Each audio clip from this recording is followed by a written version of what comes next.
Welcome back, brothers and sisters, ladies and gentlemen, to another episode of True Black History Part 3. This will be our second half. During this segment, we will be diving through some historical facts about the true identity of the so-called black man and black woman that has been dispersed into all nations. While combining history, migration patterns, biblical accounts, and even archaeological findings, no individual viewing this broadcast will be able to dispute, debunk, or claim that this information is not accurate or true. Let's begin. In part 1 of this series, we have proven, not with opinions, but with historical facts, biblical reports, and even prophecy, that the children of Israel by the millions migrated straight into Africa during the Roman invasion or the siege of Jerusalem in year 70 AD. In part 2 of this series, we have in the mouth of many witnesses revealed that the children of Israel resided all throughout the continent of Africa. In addition, history records that Negroes or Israelites occupied largely the west coast of Africa prior to the transatlantic slave trade. Yes, it does. Negroes, aka Israelites, managed to establish kingdoms in Songhai, Ghana, Mali, and even Timbuktu. History explains in great detail what took place during their stay on the west coast of Africa. Yes, it does. However, most so-called African Americans are oblivious to this type of information because simply, one, you have been conquered by your enemies, just as Bible prophecy says. Two, after you were conquered, in order to keep this truth from ever being visible, there were devilish orders carried out by the Gentile nations to keep you deprived of your identity, your culture, and most importantly, your God. Oh yeah. For example, the religion called Christianity, i.e. the European Roman religion, teaches that so-called blacks descend from the seed of Ham and are classified as Canaanites. But is that true? Zondervan Compact Bible Dictionary, originally published in 1967 by Zondervan Publishing House, Grand Rapids in Michigan. Zondervan's Compact Bible Dictionary includes over 5,000 entries with up-to-date scholarship, archaeological findings, and more. On page 213, we will discover something very interesting. And I quote, Ham, the youngest son of Noah, born probably about 96 years before the flood, and one of the 8 persons to live through the flood. He became the progenitor of the dark races, not the Negroes, but the Egyptians, Ethiopians, Libyans, and Canaanites. Zondervan Bible Dictionary. End quote. Did you catch that? The Zondervan Bible Dictionary just stated that Negroes do not descend from the seed of Ham. Yes, it did. Which most Christian apologetics today would disagree. However, this informative document tells the reader that Negroes originally were not descendants of Ham, nor were they classified as Canaanites. You see, somebody has lied. Thus, we must examine history very carefully to determine the progenitor or forefather of the Negro race. Let's continue. Here's another source. Second witness, Young's Bible Dictionary, 1989 version published by Tyndale House Publishers Incorporated. This comprehensive Bible reference work is a complete revision and expansion of Young's Bible Dictionary, a dictionary highly rated by Biblical Archaeological Review for scholarship and clarity, affirming that it is a careful presentation of biblical evidence. This new revision, with nearly 7,000 entries, contains concise and clear information on all the major people, places, objects, events, theological terms, and keywords in the Bible. It has been designed to be used alongside all the major Bible translations. On page 255 through 256, we shall discover how this false Canaanite teaching found in modern-day Christianity holds no weight. And I quote, Ham, a son of Noah and father of Cush, Egypt, Put, and Canaan. See further on each of these 4.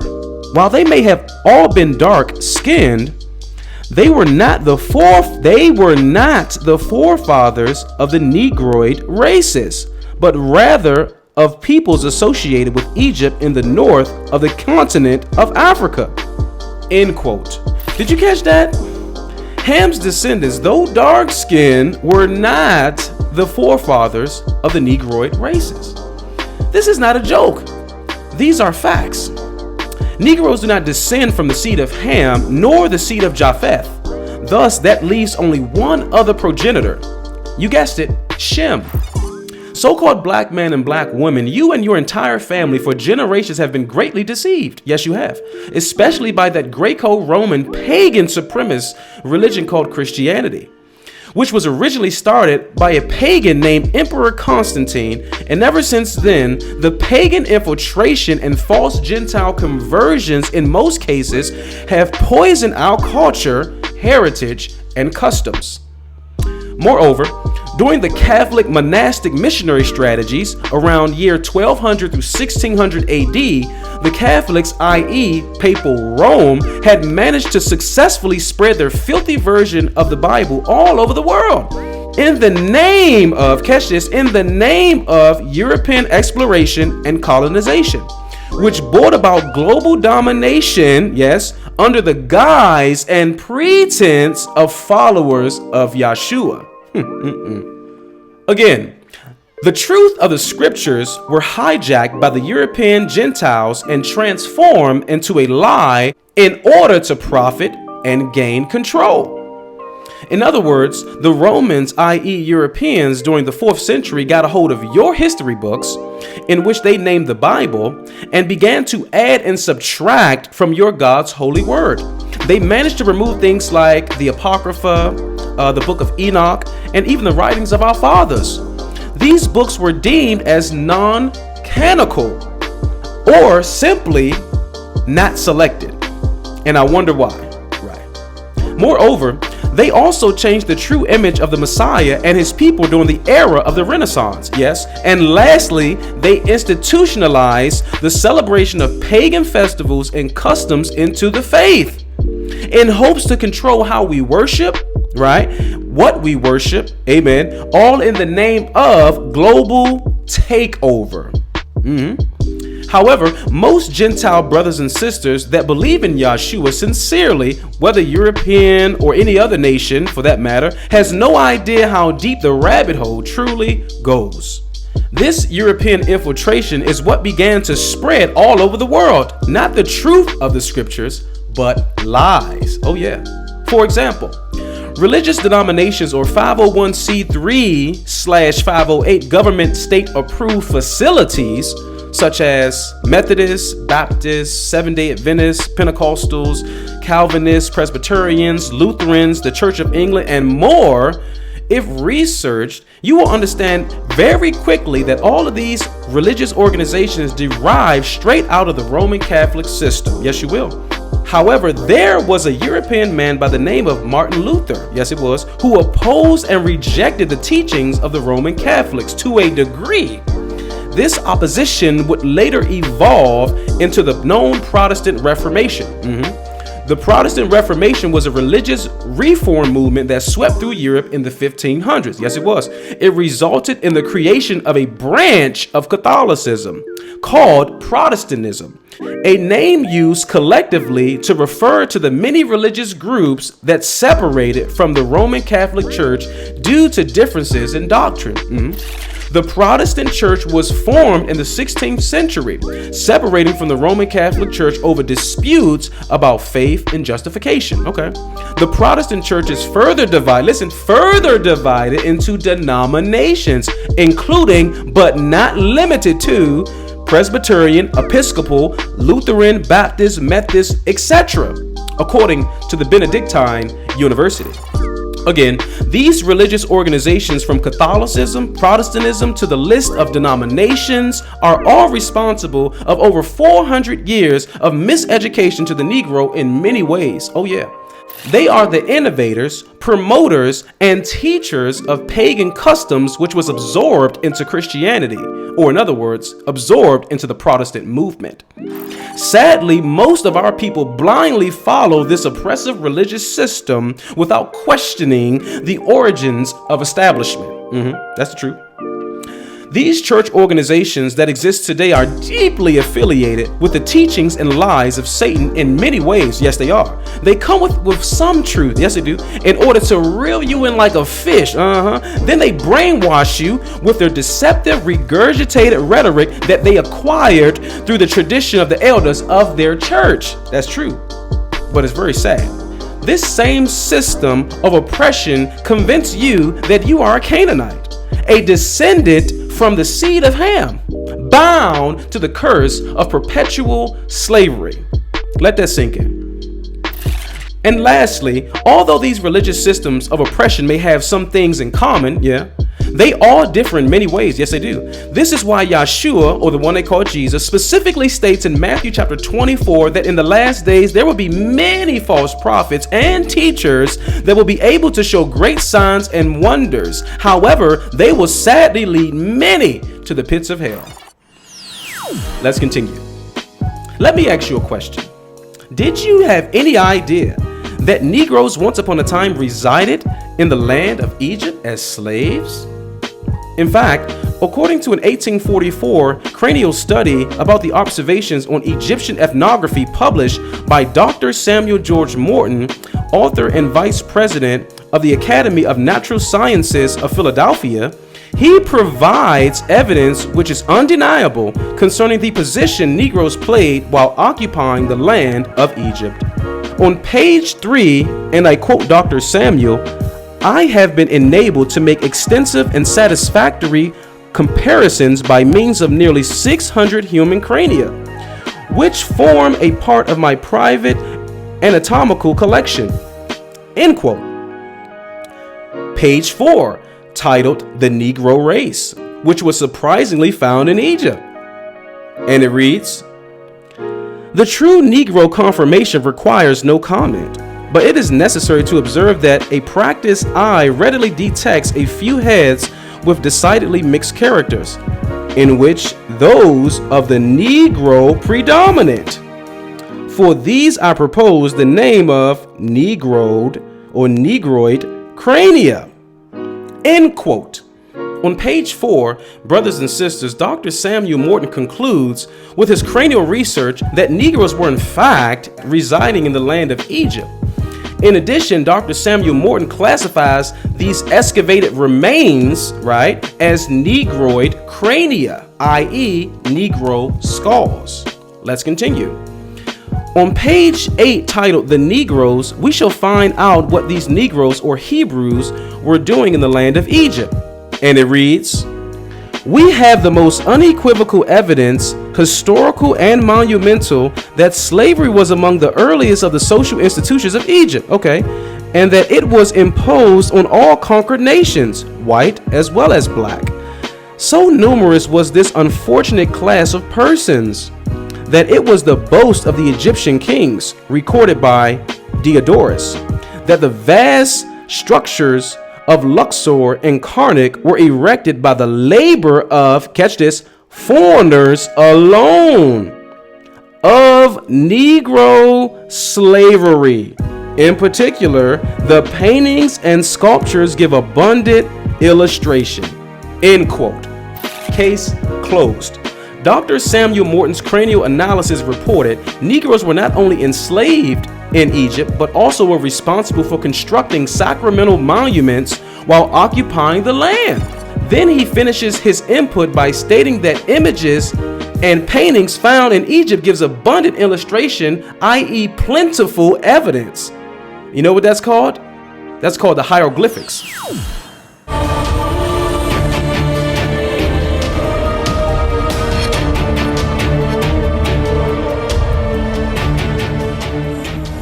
And today, in the Rickmeyer tomb, we can find depictions of Semitic people toiling while making bricks.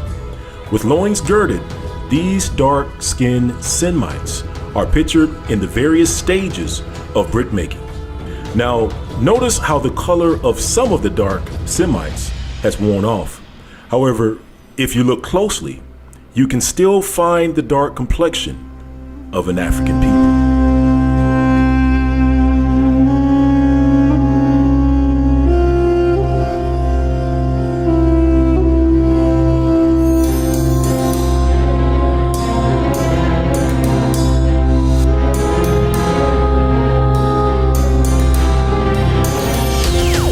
Let's continue.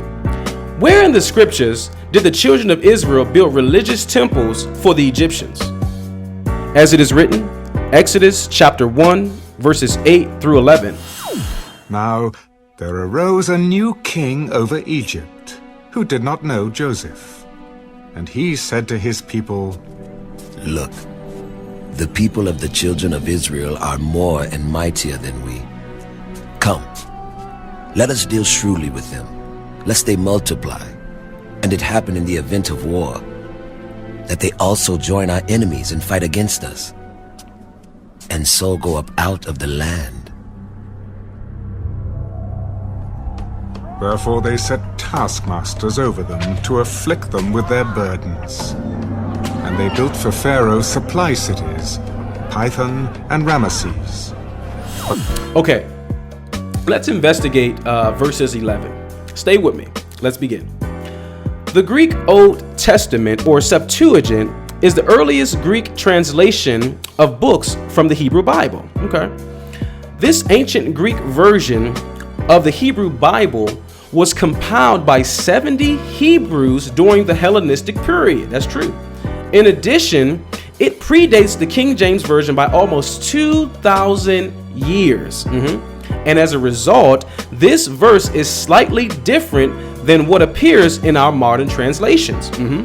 However, in my opinion, the credentials of the Septuagint are proven more reliable. And it reads, And he set over them taskmasters who should afflict them in their works. And they built strong cities for Pharaoh, both Pithom and Ramesses, and On, which is Heliopolis. This is a drawing of Heliopolis from the 1840s by Carl Richard Lepsius. On, also known as Heliopolis, which means house of the sun in Greek, was an important holy site in the ancient Egyptian religion. It is sometimes referred to by 19th century historians as the Athens of ancient Egypt. It is located in the neighborhood of Al-Matariyah and 7 miles northeast of Cairo city center at the site called Tel Hassan. The name House of the Sun is a reference to the worship of various sun gods, including Ra and the Pharaoh himself. End quote. You see, the children of Israel, aka Negroes, according to the scriptures, had built Pharaoh Ramesses strong cities and religious temples that were utilized as sacraments of worship. Again, Heliopolis is the center of ancient sun worship, yes it is, which originated in Egypt. The ancient Greek name for Heliopolis was Baalbek. Another word for Baalbek, which is basically the sun god, is Baal, a Canaanite Phoenician god of fertility and weather, specifically rainstorms. Let's continue. The name was also used as a title, however, meaning Lord, and was applied to a number of different deities throughout the ancient world. That's true. In the New Testament, the name Beelzebub was mentioned as a prince of the demons, aka Satan. This term Beelzebub is the equivalent to Baalbek and Heliopolis. Thus, the worship of the sun deity is inadvertently devil worship by default. Let's briefly view some of these monumental structures that were erected by our ancestors when they were in bondage to the Egyptian pharaoh Ramesses II during the 19th dynasty BC. These images are known as the Luxor and Karnak temples. Our ancestors played a big role in the construction of these religious centers in ancient Egypt. The Karnak temple complex at Luxor developed over more than 1,000 years, mainly between the 12th and 20th dynasties. The children of Israel are certainly not a stranger to forced labor. Oh, no, they're not. During the reign of Pharaoh Ramesses II, we managed to successfully build cities, temples, and storehouses all out of mud, mortar, straw, and brick according to the scriptures. Although we endured the harsh heat and unfair treatment by the Egyptians, we still managed to somehow advance. Praise Yah. You see, Dr. Samuel George Morton's cranial studies, with the support of Greek historian Diodorus, not only confirms the presence of Negroes in Egypt, but it also reveals the reality of who these people were and the architectural skills that they possessed. Thus, the information presented pinpoints: 1, foreigners built up Pharaoh Ramesses' kingdom. Yes. 2, it was constructed of Negro slavery. That is correct.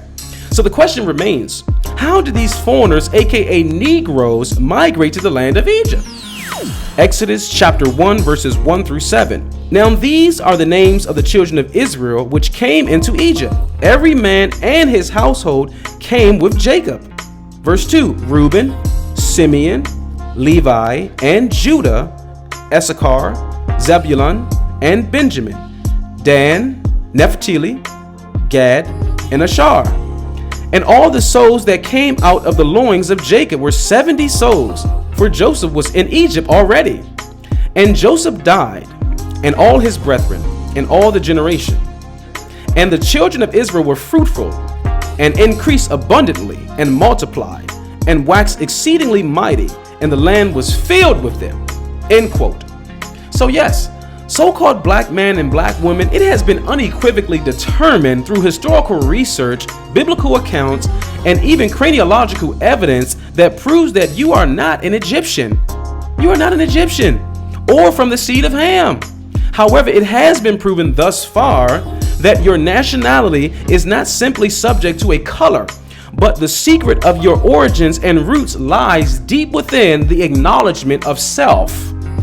That you are in fact a Hebrew that has been scattered into all nations. Prophesied to forget who you are. Amen. That's the truth.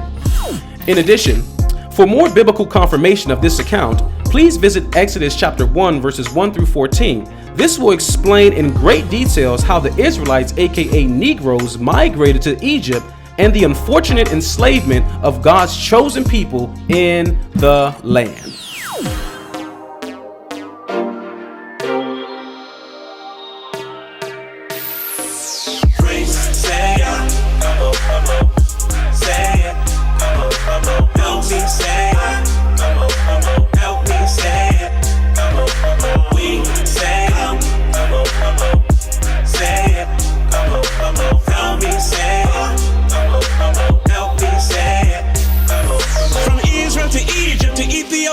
To the Sudan nation, we from afar. We far away from here. Whoa, very far away from here.